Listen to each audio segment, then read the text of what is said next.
মুস্তাফিজকে শুধু একটা আইপিএল এ খেলতে দেয় নাই, এবং এটা খুবই নিন্দনীয়।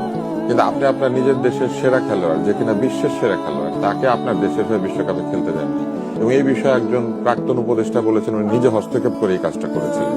আইসিসির নিয়ম অনুযায়ী বোর্ডের কার্যক্রমে কোনো মন্ত্রী কিংবা কোনো সরকারি লোক হস্তক্ষেপ করতে পারে না।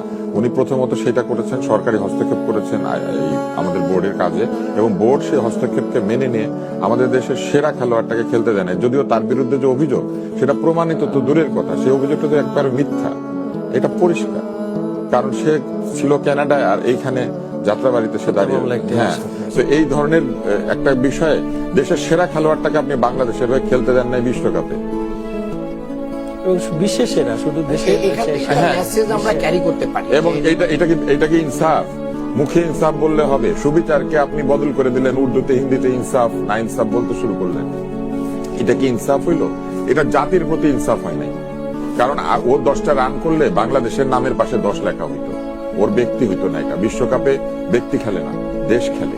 দেশের প্রশ্নে এই কাজটা যে করা হলো, এই কাজটার কি হিসাব হবে? শুধু আইপিএল এ কয়েকটা দিন খেলতে পারবে না মুস্তাফিজ, একেবারে জীবন মানে অতিষ্ঠ হয়ে যাচ্ছে। এটা অবশ্যই অন্যায়। কিন্তু বিশ্বকাপে যে আমার সবচেয়ে সেরা খেলোয়াড়টাকে আমি খেলতে দিলাম না, এটার হিসাব কি?